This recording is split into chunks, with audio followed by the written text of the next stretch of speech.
Hi, Lit 11. So one of your assignments for this week is to read the first 16 pages of our novel. I'm using the EPUB version when I access the text. So you've got the EPUB version as well as the PDF.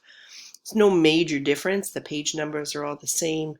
Just the EPUB looks a little bit nicer on the screen.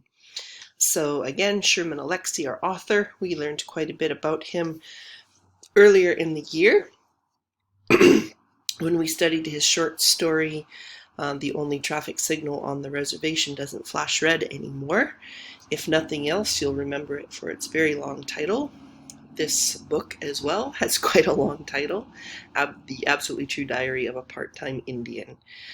Okay, so we'll just read the first few pages together, and I'll explain a few things along the way. So the first little chapter is called The Black Eye of the Month Club. I was born with water on the brain. Okay, so that's not exactly true. I was actually born with too much cerebral spinal fluid inside my skull. But cerebral spinal fluid is just the doctor's fancy way of saying brain grease. And brain grease works inside the lobes like car grease works inside an engine. It keeps things running smooth and fast. But weirdo me, I was born with too much grease inside my skull, and it got all thick and muddy and disgusting, and it only mucked up the works. My thinking and breathing and living engine slowed down and flooded. My brain was drowning in grease. But that makes the whole thing sound weirdo and funny, like my brain was a giant French fry. So it seems more serious and poetic and accurate to say, I was born with water on the brain. Okay, so maybe that's not a very serious way to say it either. Maybe the whole thing is weird and funny. But geez, did my mother and father and big sister and grandma and cousins and aunts and uncles think it was funny when the doctor cut open my little skull and sucked out all that extra water with some tiny vacuum? I was only 6 months old, and I was supposed to croak during the surgery. Okay, so croak is an English idiom for dying, so he was supposed to not even survive the surgery. And even if I somehow survived the mini Hoover, I was supposed to suffer serious brain damage during the procedure and live the rest of my life as a vegetable. So again, we've got another English word that's kind of an idiom. People don't usually use that term too much anymore, but someone with very serious brain damage who can't really walk or talk or do anything anymore, people used to call them vegetables. Not a nice term. Well, obviously I survived the surgery. I wouldn't be writing this if I didn't. But I have all sorts of physical problems that are directly the result of my brain damage. First of all, I ended up having 42 teeth. The typical human has 32, right? But I had 42.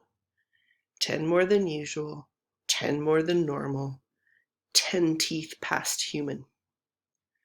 My teeth got so crowded that I could barely close my mouth. I went to Indian Health Service to get some teeth pulled so I could eat normally, not like some slobbering vulture. But the Indian Health Service funded major dental work only once a year, so I had to have all 10 extra teeth pulled in one day. And what's more, our white dentists believed that Indians only felt half as much pain as white people, so they only gave us half the Novocaine. What a bastard, huh? Indian Health Service also funded eyeglass purchases only once a year and offered one style. Those ugly, thick, black plastic ones.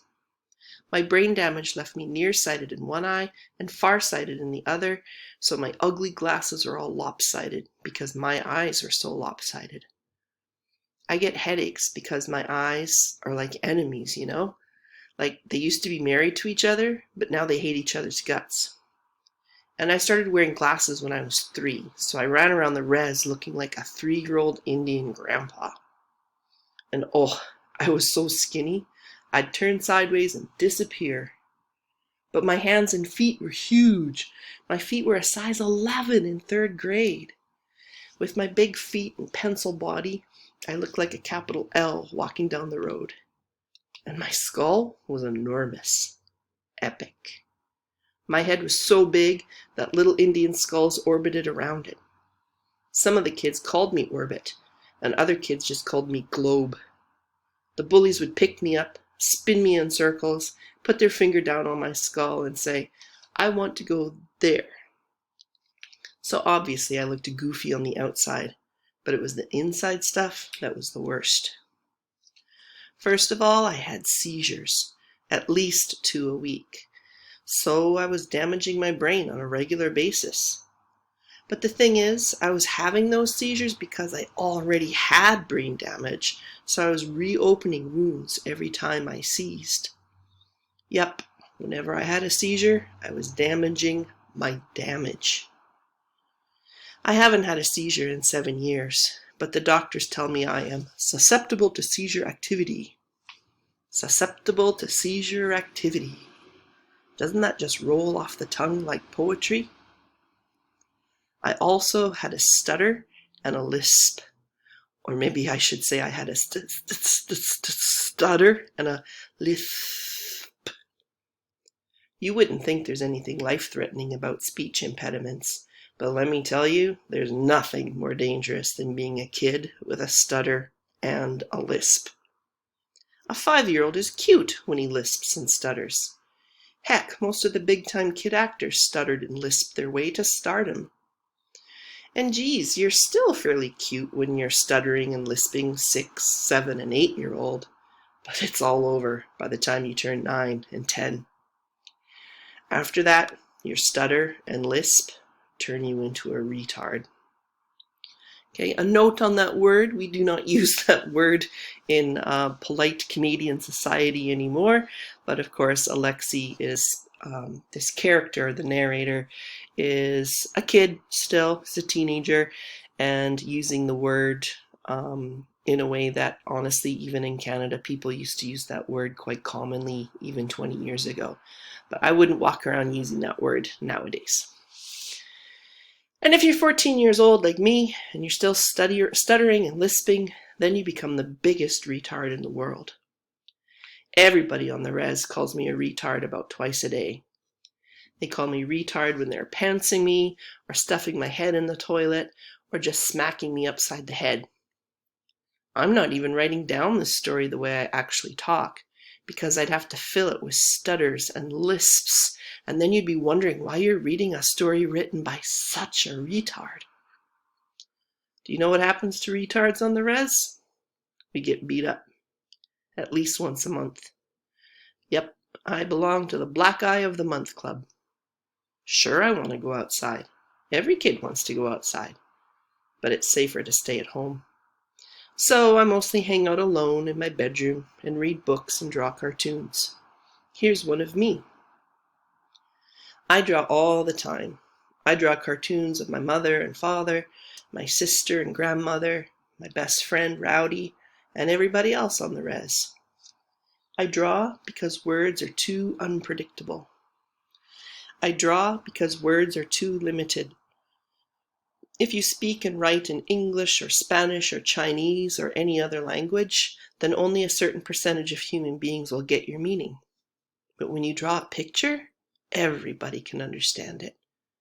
If I draw a cartoon of a flower, then every man, woman, and child in the world can look at it and say, "That's a flower." So I draw because I want to talk to the world, and I want the world to pay attention to me. I feel important with a pen in my hand. I feel like I might grow up to be somebody important. An artist, maybe a famous artist, maybe a rich artist. That's the only way I can become rich and famous. Just take a look at the world. Almost all of the rich and famous brown people are artists. They're singers and actors and writers and dancers and directors and poets. So I draw because I feel like it might be my only real chance to escape the reservation. I think the world is a series of broken dams and floods, and my cartoons are tiny little lifeboats.